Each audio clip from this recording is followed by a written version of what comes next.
Chambers, Medford City Hall, and via remote participation immediately following the public budget hearing. This meeting is being recorded. The meeting can be viewed live on the Medford Public Schools YouTube channel, through Medford Community Media on your local cable channel, Comcast Channel 9, 8, or 22, and Verizon Channel 43, 45, and 47. Participants can log or call in by using the following Zoom link. Please enter meeting ID 958-8801-2206 when prompted. I will call the roll. Member Intapa? Here. Member Graham? Here. Member Branley is absent. Member Olapade? Here. Member Rousseau is running late. Member Reinfeld's running late. And myself, I am here. That's 4 present, 1 absent, and 2 running late. I don't believe we have any, right? 4. No student reps yet. So if we all please rise to salute the flag. I pledge allegiance to the flag of the United States of America and to the republic for which it stands, one nation, under God, indivisible, with liberty and justice for all.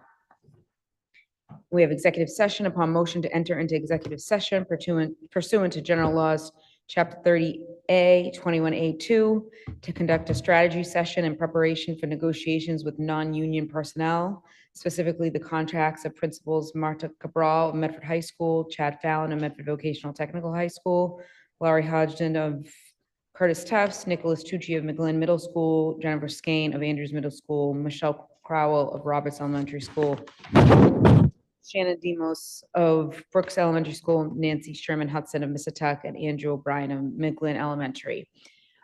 Is there a motion to enter executive session? By Member Intapa, seconded by Member Olapade. I will call the roll.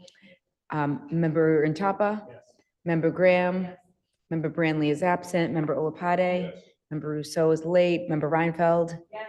And myself, yes. That is 5 in the affirmative, 1 absent, 1 running late. And we will come back to regular session when we are finished.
Okay,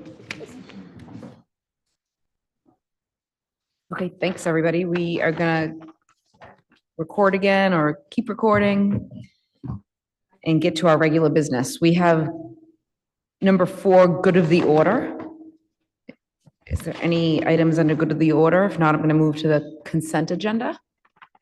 Member Graham. Hi, thank you. I just wanted to make sure that my colleagues knew that MASC's annual Day on the Hill is on May 6th, which is a Tuesday. It starts at the UMass Club downtown at 9 a.m. And there's some speeches from folks from MASC and from the state legislature usually. Often students are in attendance from Medford. And then everyone is invited over to the State House to the Great Hall for lunch, which is put on by students from vocational programs across the state. So it's actually like a super cool event. I don't know if our culinary team ever participates, but and then typically our delegation invites us to dine with them. We just all grab lunch, and I always find those conversations really interesting. So you register on the MASC website. I'm planning to go unless my schedule gets in the way, but it's always sort of a fun, interesting time. And hearing from students from other communities is always very cool too. Thank you. Thank you, Member Graham. We have our consent agenda, approval of bills and payrolls, approval of capital purchases, approval of grants, approval of field trips, approval of meeting minutes, public budget hearing, March 24th, 2025, and our regular meeting, March 24th, 2025. Is there a motion for approval of our consent agenda? By Member Intapa, seconded by? Second. Member Olopade. All those in favor? Do we have money in there? No. No, sorry. Okay, thank you. All those opposed? Motion passes. We do not have any reports of subcommittee. We do have a number of reports from our superintendent. Presentation of the governor's citation to Miss Jennifer Skane, our principal of the Andrews Middle School. I'm going to turn it over to Dr. Suzanne Galusi, our interim superintendent. Thank you very much. Good evening, everyone.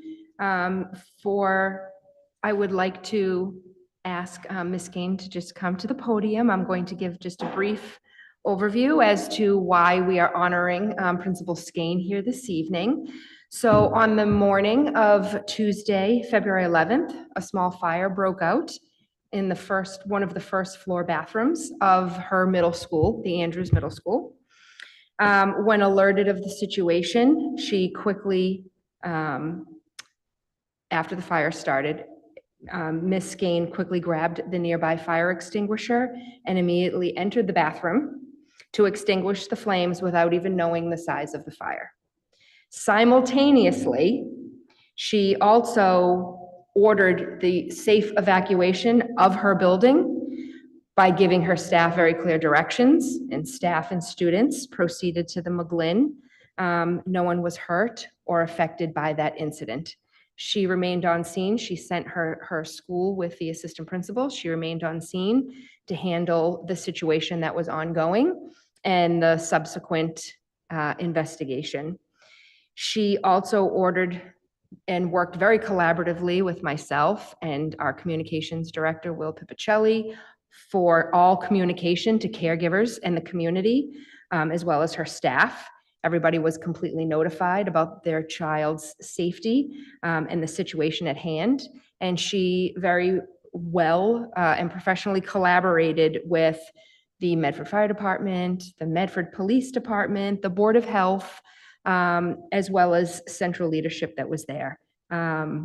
And there really was, the students were safe all day, and there was very minimal disruption, not just that day, but also that week to the learning. And so Dr. Cushing and myself worked on this citation through the governor's office, Governor Healy. And so Before we kind of go through the citation, I would like to give Principal Skane the opportunity to maybe just say a few words about that day. Thank you, Dr. Galusi. So what I can say is that it was not a individual effort by any means. I felt very grateful that one phone call to Dr. Galusi and Will, and they were there within 5 minutes communicating to families. Within, I think we determined it was 8 minutes, all students were evacuated from the building and at the McGlynn. So at the end of the day, the students really, their feedback was, it was really a boring day. So if you can have that much excitement and chaos and the students' feedback, it was kind of boring. I guess we did some things right. I want to say that this was not a singular effort. Nick Tucci, I picked up the phone, I said, my entire school is on the way to your building, and he said, bring them on. So it was nice to have that opportunity, as well as parents who were super helpful and helped keep their kids calm. The students were really calm. I think the food services, we've got amazing feedback from the students that they think that we went out of our way to make them some special food that day. They served 6 lunches in the time that they traditionally do 3. Plus, they fed our entire staff at Andrews Middle School. So that was a huge, momentous task, and they did a great job. So truly, thank you. But I can't say that I did this alone. My staff stepped up, every single one of them. We had been working on some new fire emergency evacuation procedures, and what we discovered is they worked amazingly well. So we'll continue to, as a staff and as a building, communicate how do we do these things effectively, but I think we did pretty well that day. So thank you. Thank you. Yes, thank you, Ms. Skane. I was on the phone with Dr. Galusi after the incident happened, and what she explained that you did for our school and our students and our staff, going in there like a firefighter yourself, is very impressive. It just shows you have that part of your brain, they say, that you just response. So thank you for all you did. And this is a citation from the governor's office, so I'll just read it. Commonwealth of Massachusetts, to Principal Jennifer Skane, on behalf of the residents of the Commonwealth of Massachusetts, I am pleased to confer upon you this governor's citation in recognition of your heroic efforts to protect the students and staff of the Andrews Middle School. We commend your quick thinking and resolve to immediately extinguish a growing fire and prevent a larger catastrophe. Your bravery and fast action are a testament to your true leadership and strength of character as principal of the Andrews Middle School. The Commonwealth thanks you. And this was signed the 24th day of March, 2025, by Lieutenant Governor Driscoll and Governor Healy. So congratulations and thank you.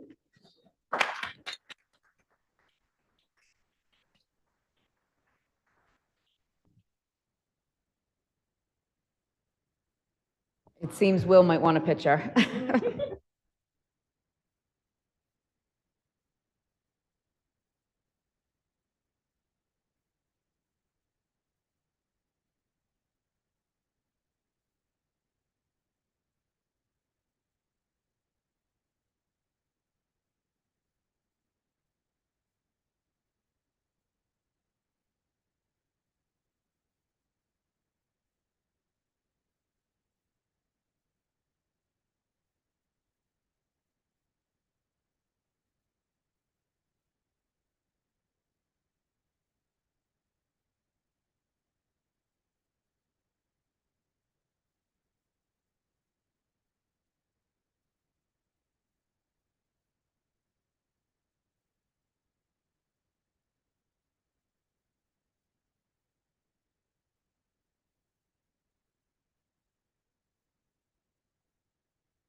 Next up, we have the overview of search processes for Assistant Superintendent of Academics and Director of EL openings. I'm going to again turn it over to Dr. Galusi, our interim superintendent. Thank you. Oh, thank you, Dr. Cushing. So many of you may have seen in last Friday's memo, I did highlight a lot of this work that we have in the district, but I felt it was very important to also make sure that we mention it at this meeting here for the greater community. So we have two very key pivotal roles at central office that need to be filled. One, of course, was the one that I sat in for the Assistant Superintendent of Academics and Instruction, and the other one is for the Director of the English Learner Department. Paul Texera has held that position for a number of years, but he was most recently named as the next superintendent for the Provincetown School Department. And so he will, his employment with Medford Public Schools will be sadly coming to an end on June 30th. And so it's very important that we just highlight what that process is going to look like for both of these key roles. So just to make sure there is a greater understanding, the position of the Assistant Superintendent for Academics and Instruction has that vertical view of teaching and learning for the district from pre-K to grade 12 and beyond.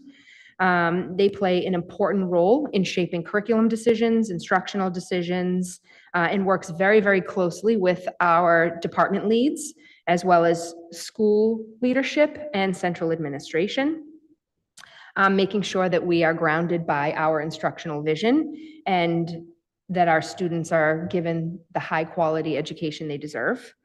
Our Director of English Learners supports the diverse population of all of our students where English is their second language. They work in planning and developing and coordinating their delivery of educational instruction that supports the EL needs. This is a key position that works closely pretty much with all administrative positions and educator types of positions across the district, as well as building strong family community partnerships within that population and broadly. So we want to make sure that the process is thorough and that we're reaching out to a varied number of stakeholders. And so the importance of collaboration is key in this process and with the school and district communities. So we are, as you saw in the Friday memo, we have sent out a letter and we have sent out 2 surveys, one for each role. We are hoping to have 2 things for that initial outreach. We are looking for interest in people to serve on the search committee. So we are looking for, again, varied stakeholders from students to caregivers to staff to administration. There's one for the assistant superintendent and one for the EL director. And within that survey, we also posed some questions to get some initial feedback regarding the qualities that they feel are critical for a candidate to possess for each role. We also will be following up with a greater level of input pertaining to discussions or roundtables or targeted surveys for each particular role. For the assistant superintendent for academics and instruction, that will be co-facilitated by myself and Joan Bowen, Director of Student Services. We are just starting to look now through the survey so that we can build what the search committee will look like. And for the Director of EL, that will be co-facilitated by Paul Texera and Nancy Sherman Hudson, Principal of the Missituck Elementary School, that houses one of our newcomer programs and has for the past several years since we implemented the newcomer programming. And they too, we have you can see, we have a very similar time frame that we are going to conduct for this search process. We have sent out the survey. We are monitoring it closely. We will be creating the search committees, and then we will, I've just lost my microphone. Is that better? Yep. Okay. And then we will start the interview cycle. The key piece of creating a search committee is for that first round of going through the qualified candidates and doing the first round of interviews before we move on to the final round of interviews. I will make sure that we are keeping the community well informed. Once the committee has been formed, we will communicate that to the district so that you are aware of the composition of each search committee. If there are any questions at this time before I move on to my next item. Member Graham? Thank you. Thank you. What role does the school committee play on these committees? Do you have an idea about how you want us to be plugged into this?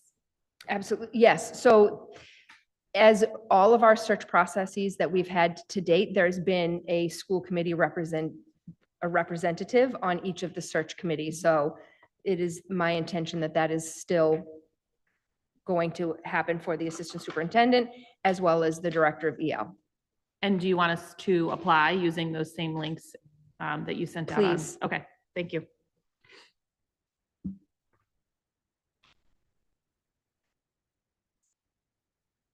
I think, do you have?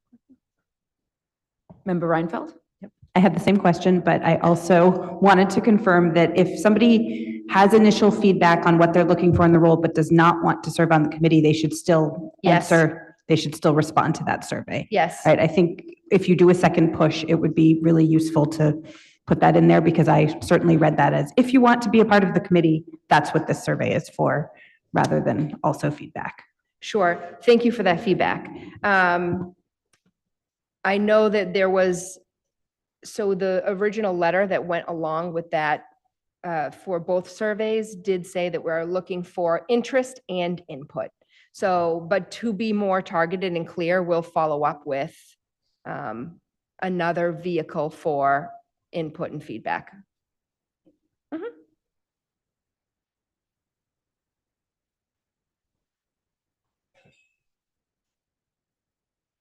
Okay, do you want me to go to the next one? Yes. Okay. Okay, so the last report that I have this evening is I've brought forward an update to the policy language for policy IKF regarding the graduation requirements at Medford High School. So in an effort to add some additional context and/or clarity to the IKF policy, Medford Public Schools would like to update the following language based on stakeholder input and feedback. So we have received some feedback from stakeholders regarding some areas of the current policy that would be most beneficial to add a little bit of clarity to. So the first one is around the introductory language, which I will speak to in a following slide, but that specifically targets the participating students in the graduation ceremony. A little bit more clarity to the math requirements since the implementation of the pathways, just to be very clear by class what the requirements are. And then a little more specificity to students with significant needs. So if we go to the next slide that talks about introductory language. One more. Thank you very much. So you'll see I have highlighted where we've built out a little bit more of the clarity so that we're very clear in who's participating in the graduation, which is all Medford High School students that have received a diploma or a certificate of completion. And I just want to make sure that we're very clear, there's an asterisk there. So one of the pieces is that at the bottom where we've kind of had our footnotes, I want to be clear that we're mentioning that the decisions regarding students in our substantially separate programs are made through the individualized education program process, which is the IEP process. So all students that receive a diploma or a certificate of completion will absolutely participate in graduation. And more specifically, the following outlines the requirements that must be met to receive a diploma, which include a total of 112 required credits and the completion of the competency determination. I don't know if it's best for me to keep going or if you would like to ask questions with each clarity, with each clarification. There's no questions right now, Keep so going? keep Okay. going. Yeah. I'll let you Okay. know. We just, The next section, where we were receiving a lot of questions, and rightfully so, we have implemented integrated math pathways at the high school. So this just breaks out what the requirements are by class. So for this current class of 2025, next year's class of 2026, and the following year's class of 2027, for our local graduation requirements, they have to pass geometry or integrated math 1 in 9th grade, and they have to pass algebra 2 or integrated math 2 in grade 10. And just as a side note, this was the first year where freshmen entered the integrated math 1, which is why you'll see for class of 2028 and beyond, it would be that as freshmen, they have to pass integrated math 1, CP or honors. And in grade 10, they need to pass integrated math 2, CP or honors. And then it's a little redundant, but following in the further consideration section within the IKF policy, we just added specifically that students with significant needs, that decisions regarding students in our substantially separate programming are made through the IEP process. That is my recommendation. If you have any questions, please let me know. Member Graham? Thank you. I just wanted to thank the members of the community that reached out to myself and Member Reinfeld in particular, who asked some good clarifying questions about the math sequence in particular, and then some of the clarifications around who gets to participate in graduation, because that's obviously super important when we talk about grad requirements, as well as some clarifications around students with IEPs that are sort of directing the graduation requirements a little bit differently. So there were 2 or 3 parents that reached out, and we were able to have a quick meeting to come up with some clarifying language. I think my question is, does this need to come back to the agenda next week? Because it is an official policy. So do we make a motion to approve it now and then put it on the agenda for a second reading next meeting? Yes. Okay. So we'll make a motion to approve this as suggested. And if I just may ask a question from the chair, and then I'll pass it to Member Intapa. The 60 total hours of community service, is that spread out 15 hours? And I'm sorry if I missed it. Ideally. 15 hours per year, ideally. Okay. Okay, I didn't know. Ideally, but every student has kind of their own course. Yep. So I think to make it more manageable, that's a great way to do it. But by the end of the 4 years, They have to have done they at have least to 60 accrue. hours. Yes. Okay. Member Intapa? I was just going to say that if there are no other questions from the committee, then I can second the motion as written. I think that, the addition of the, clarification on who will walk at graduation, I know that that is a huge, I'm sure, stressful point for, members of the community who, that may be an issue for. So I'm happy to see that that's inclusive. Passing of geometry, it's all pretty written out. So if there are no other questions from the committee, then it seems like we do. Then afterwards, I'll second the motion. Thank you. Member Reinfeld? I would just amend, replace further considerations and next steps with additional considerations, since it's a policy and not up on the top of page 3. Mhm. It's not part of the policy? Okay, that No, was my it's not, question. which Then maybe is- that was a question. No, but I think that's why it is repetitive right now, because we made sure that we added this statement to the footnotes that is reflected in the policy. Okay. Then I guess the question is, where is this page 3 content available for people to view? I can double check on that. I know that the original was linked into my letter, but I will double check what is actually posted on the website. Because I think since this addresses questions that the community had about students in particular situations like transfer students, significant needs, et cetera, it should be available in a easy to find place.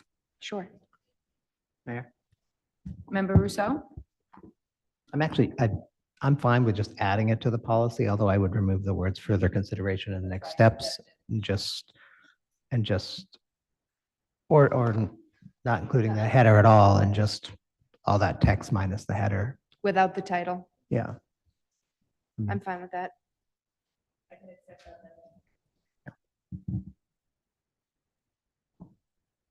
Member Rousseau, if you just could repeat that, I was just reading something else.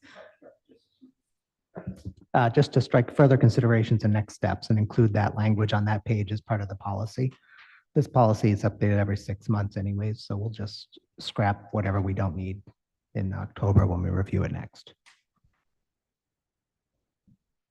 Member Intapa? Yeah, just a quick point of clarification. So on page 3, this was something I was actually going to ask and I completely forgot. So last bullet point, former MHS students without CD. Is this, I'm assuming this is what this is, but I just want to clarify. So this is basically saying if you did not graduate, you can retroactively apply for either a certificate of completion or a diploma, or is it just certificate of completion? Right, so these are for the students who Right. did not pass MCAS. Right. So they got a certificate of completion and not a diploma. Okay. And so if they would like to go through the steps of getting a diploma, which is just really having us look into their transcripts Right. on an individual basis. Right. If they pass the proper coursework that now applies to our CD, our competency determination, then we can go through the process to kind of fix that for them and issue them a diploma. If they did not, let's say, pass the coursework, then it also allows us on an individual basis to have a conversation with them about what they could do to accrue those credits and earn a diploma. Awesome. No, I love to see that because I saw, I believe, I'm sorry, I'll talk less loud so it doesn't echo. I think I saw another district within the state, or maybe when, yeah, it had to have been a state because we passed the MCAS ruling, like really publicly mentioning this. So I think we have a lot of work to do to work with our Marcom team as well as our alumni association to really push this and be very clear about, yes, it's an individual basis, but we'll help you get there. So that way, you know, this is an unfair thing. We're fixing it. The state has entrusted us to fix this. Like, let's go back and do that. And just to make that very clear in any way we can. So thank you. That's really nice to see. And obviously I still second the motion on the floor. So there's a motion for approval as amended. Before I call the roll or move the motion, Member Reinfeld? One more amendment is just to add eligibility for a diploma under the post 2024 requirements, so that it's explicit that this is about the diploma. Last bullet point, to assess eligibility for a diploma under.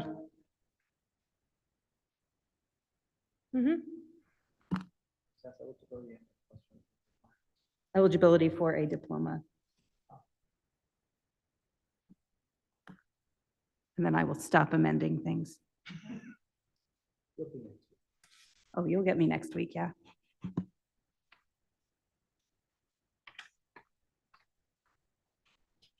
Okay, motion for approval by Member Graham, seconded by Member Rousseau as amended. All those in favor? All those opposed? Paper passes. Thank you. Yes, yes, I will. Thank you.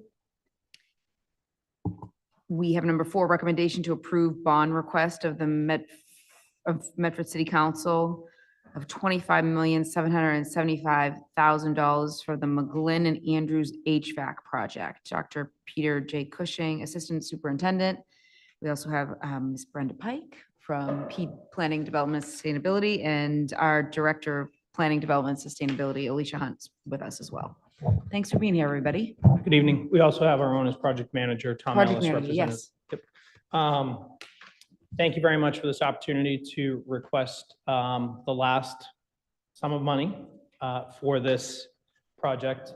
And which will be, as has been mentioned previously, not only repairing and replacing the equipment that is there, but will also serve as a significant energy reduction for the city. The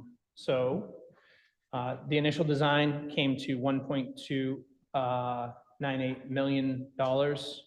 We requested for phase one construction. For phase one construction, $5 million of bond, which I can't believe that was December already. I had to actually go back because it didn't feel that long ago. And requested $5 million for pre-purchase through some really heroic efforts of our design team, Brenda, Paul Riggy, Alicia, Tom, and many other people really working on this project, which is a sprint. In order to make sure that we get this work done in time, a lot of complicated pieces from procurement to design and funding all have to fall in place very well. And so the work is moving forward and frequent meetings, frequent reviews, and frequent visits to the schools as well to make sure that this project is on target and moving well. So that $5 million work and the pre-purchase was submitted this past Friday successfully, all right? So that equipment can be built in time to be delivered on site and hoisted into position prior to school starting. Fingers crossed. Any questions on phase one, which we've discussed extensively previously? Our construction budget coming in the neighborhood of $22,945,533. Total construction costs, $19,279,000. Our owner's construction contingency is just shy of $700,000 at $687,000. The designer through construction costs to make sure the designs, if needed to be updated, anything along those lines, $1.3 million. OPM, JLL through construction, $484,000. Just want to mention our designer, B2Q, previously mentioned that, and our owner contingency that is not considered in the gross maximum price. GMP stands for gross maximum price. When you have a construction manager at risk, everything has to be, they're involved in the design process and everything has to be baked in this final gross maximum price. So not considered there. Anything you'd like to add at this time, Brenda? Not to this section, to the other Yep. costs, definitely. Yeah. Okay. So other costs, why don't you take that away then? Sure. So we're calling this under all these other things underneath that we're putting under other costs, but there are things that are required for this project to happen, including commissioning of the new equipment, $500,000, ADA upgrades that the new project is triggering. So we have included around $619,000 for ADA upgrades, including the leveling of the entrance at McGlynn, and some other ADA upgrades that we consider really useful and not too costly. And then there are just want to highlight for you, there's another $2.3 million in ADA upgrades that we do not consider useful and are too costly for this project. And so our consultant, based on their past experience, thinks that for those upgrades, we will be able to get variances from the state. And so April and May will be applying for those variances and getting those approved. We fully expect that we will get them, but I just wanted to mention that's happening. We're including the cost of the IT room HVAC equipment replacement for these two schools in this project.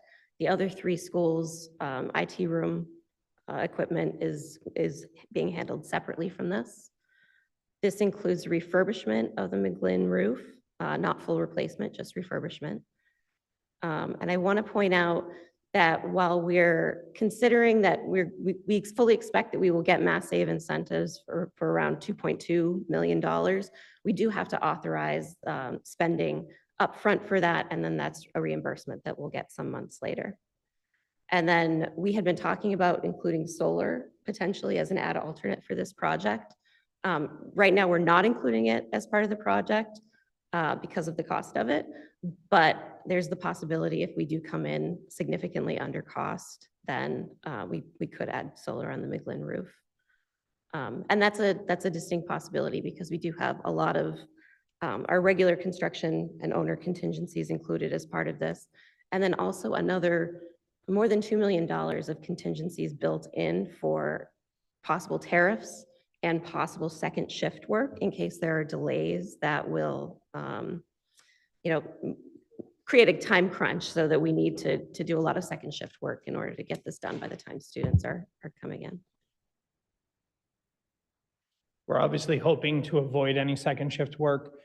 We have already made plans internally to move programming elsewhere in the district.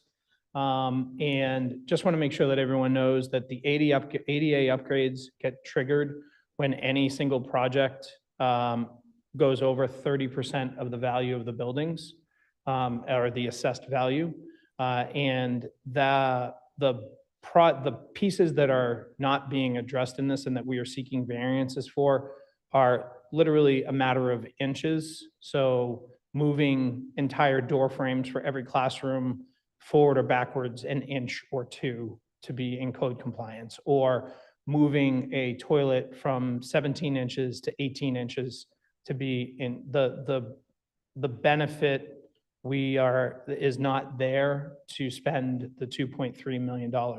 We are addressing the most severe and egregious upgrades that are required, and we'll do everything we can to make sure that our buildings are compliant. But these variances are seen by the code consultants as well within the realm of acceptability. Happy to take any questions. From the chair, if I may. The potential solar option, can you explain those options down the line, whether it be purchasing or is there an option to lease like homeowners have? Brenda, you're the best. Yeah, so there is the option to lease, to have a power purchase agreement, which is something that we have on the DPW. So that is an option for the future. I would say the best value in terms of the, getting the benefit from the solar is if you own it yourself. But that's, a decision you have to make depending on the upfront capital available. Yep, and I asked that, and hopefully that will be a team decision down the line, even if we don't come in under because of the tariffs and the potential second shift. Because just to point out, this is a massive job. This is over 30 million that we're gonna be going out to bond with, although there are some discussions behind the scene about potential use of some free cash to bring this down.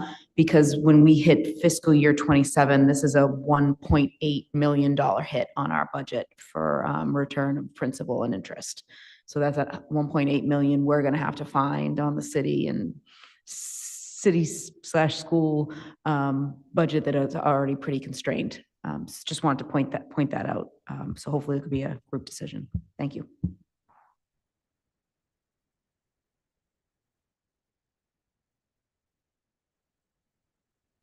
Reinfeldt? Member Graham, then Member Reinfeldt. Thank you.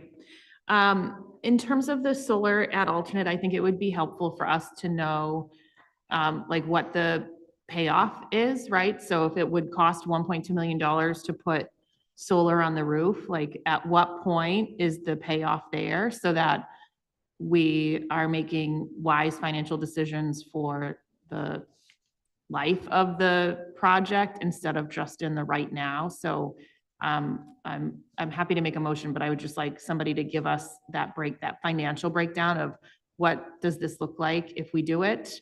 And what could we expect in terms of electrical savings, that kind of thing. I know it's like imperfect and it's a moving target. I'm looking for something that can give us like a payback period, so that we could predict, like, are there multiple ways to fund this, this addition so that we can get the best benefit from it?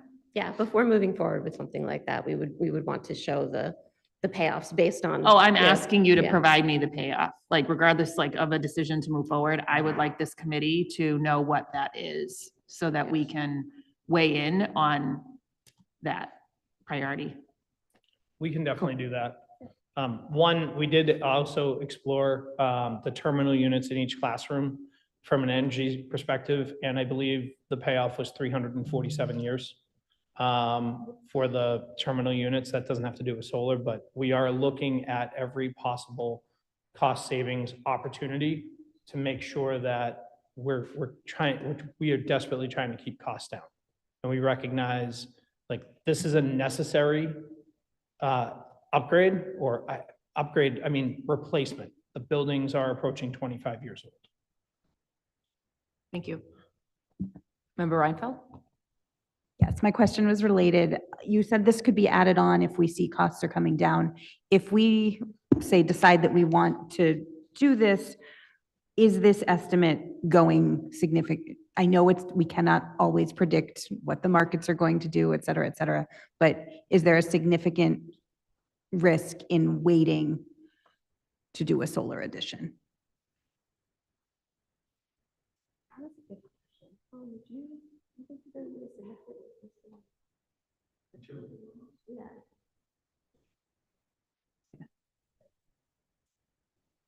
I mean, what I'm trying to Yeah, there's avoid a is lot of 6 months from now uncertainty. going, oh, we should have authorized Yeah. this 6 months ago, for example. So Thank you. if you had asked us this question a year ago, we could give you sort of a like, well, here's where the market is going and why we think things might go up and down.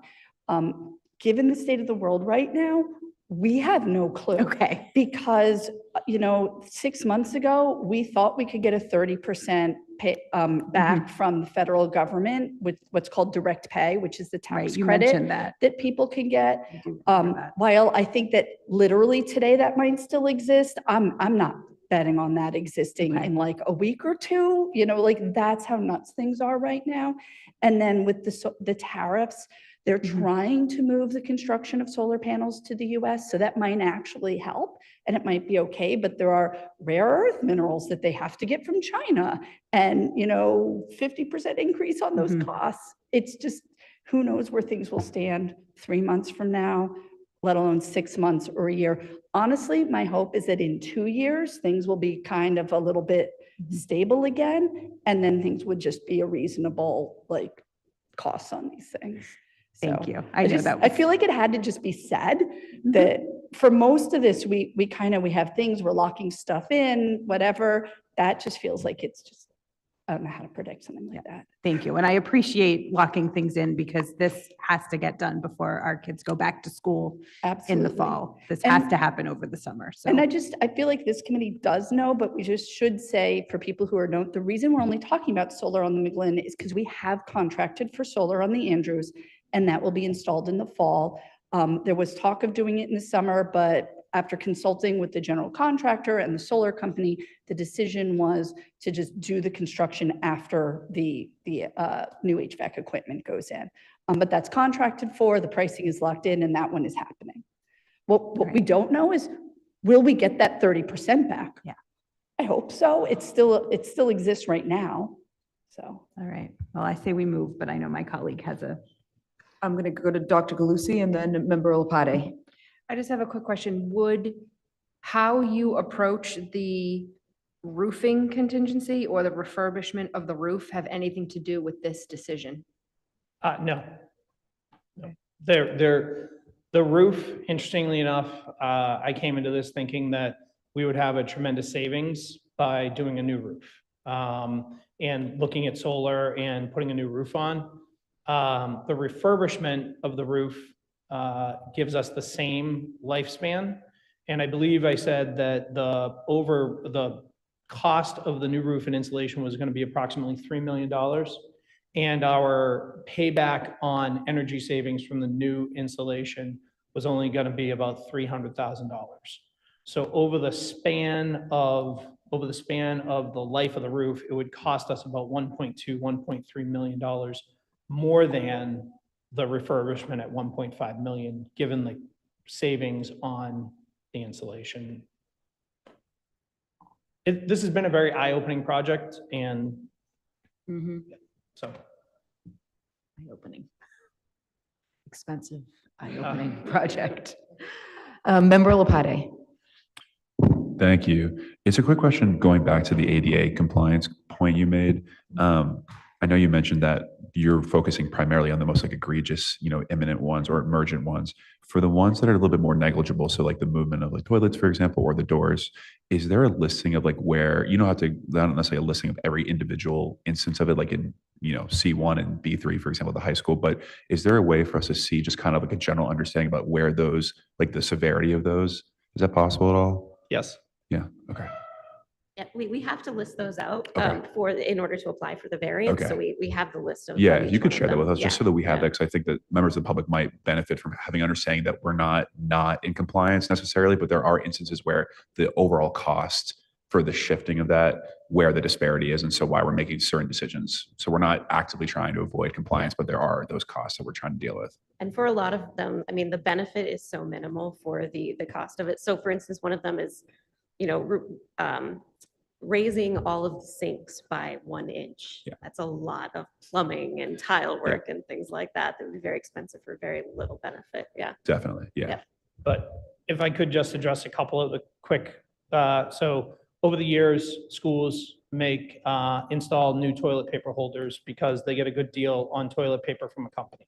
Those were installed above the rails. They should be below the rails, because if a person's going to grab and they hit that, they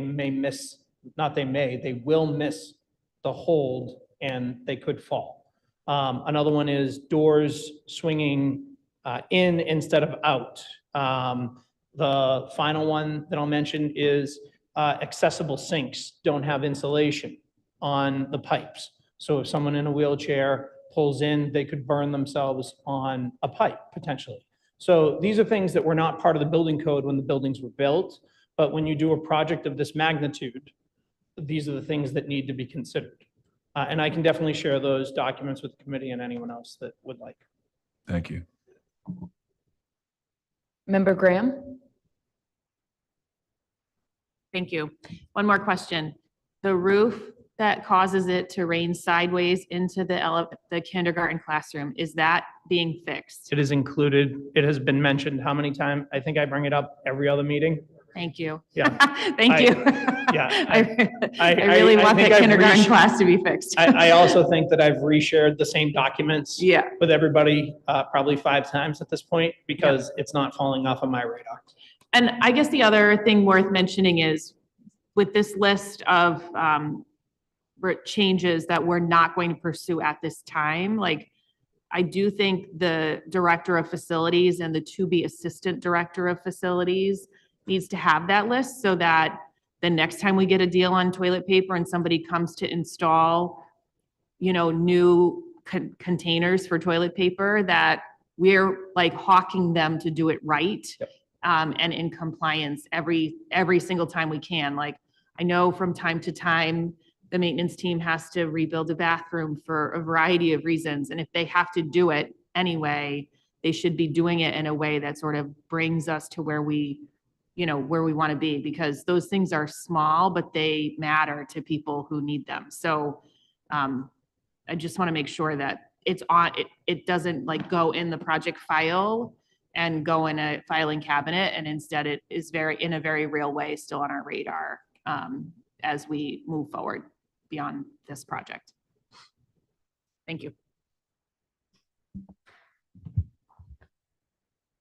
Member Tapa.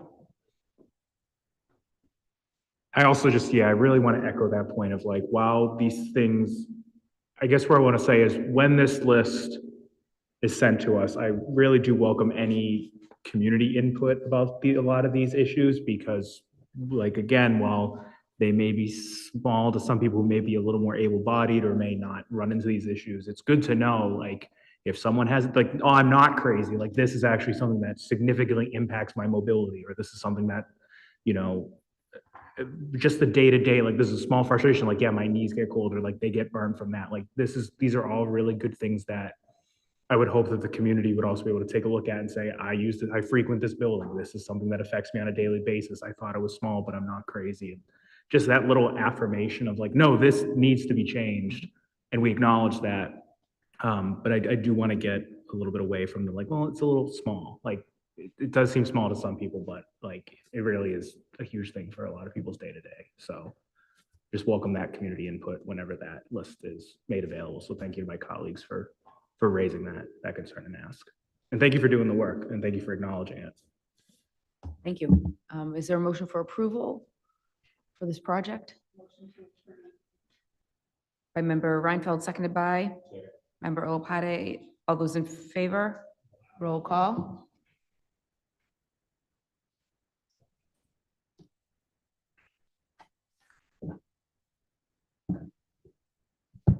Member Graham, Yes. Member Antapa, Member Olopade. Yes. Member Reinfeld, Yes. Member Rousseau, yes, Mayor Longo-Kern. Yes, 6 in the affirmative, 1 absent. Motion's approved. Thank you for the hard work. Thank you. We do not have any presentations of the public or continued business, but we do have an item under new business, 2025-11, offered by Member Graham and Member Reinfeld.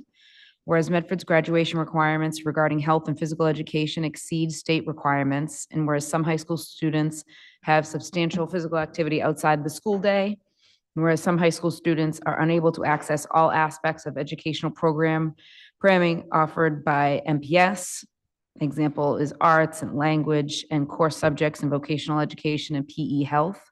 Be resolved that the administration will provide a recommendation to policy IKF- requirements for graduation that increases flexibilities for students by changing the health and physical education requirements. Be it further resolved that the administration will bring this recommendation to the committee no later than June 1st, 2025. Be it also resolved that the administration will be prepared to implement approved changes for the school years 2025, 2026. Member Reinfeld or Member Graham?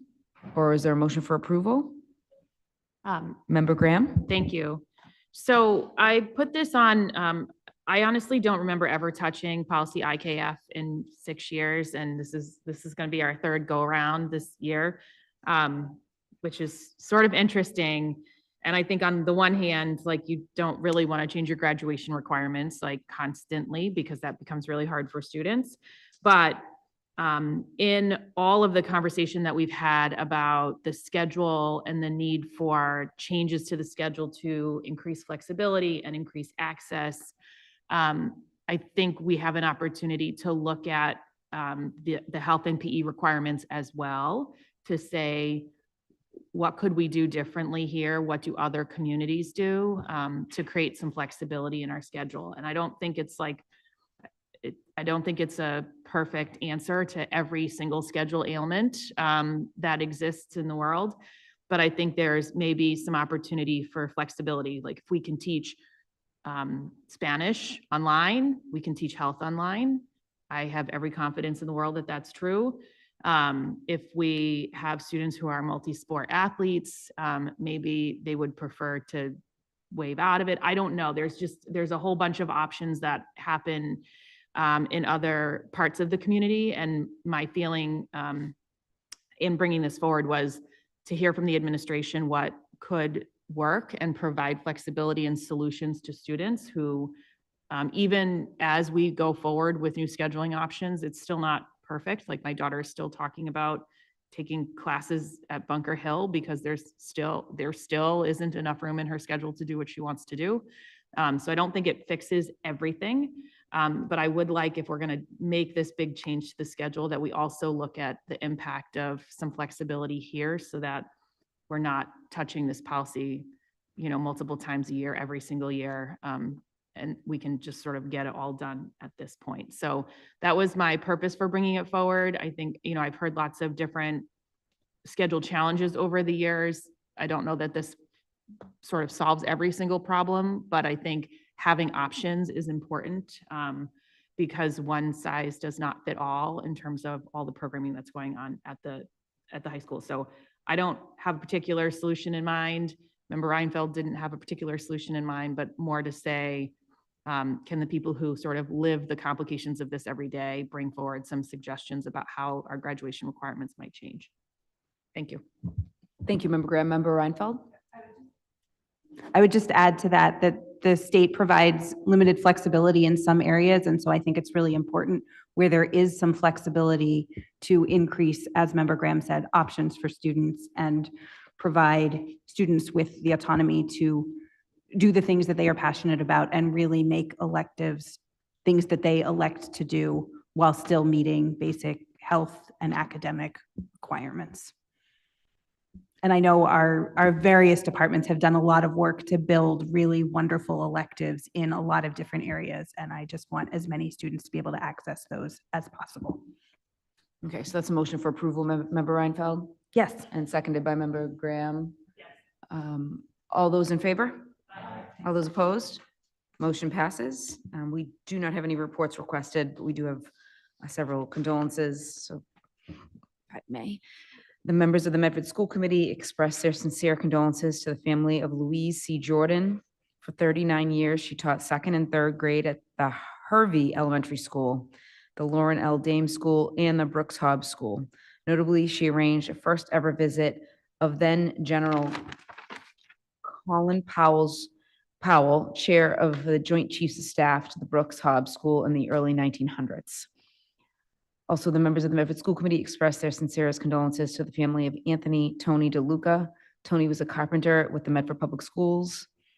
And the members of the Medford School Committee express their sincere condolences to the family of William Shane Horty, husband of Mary Horty, former physical education teacher at McGlynn Middle School. If we all may rise for a moment of silence, please.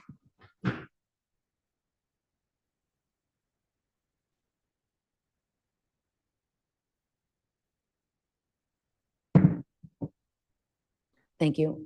Our next regular meeting is actually next Monday, April 14th, 2025, here in the Alden Memorial Chambers, as well as on Zoom.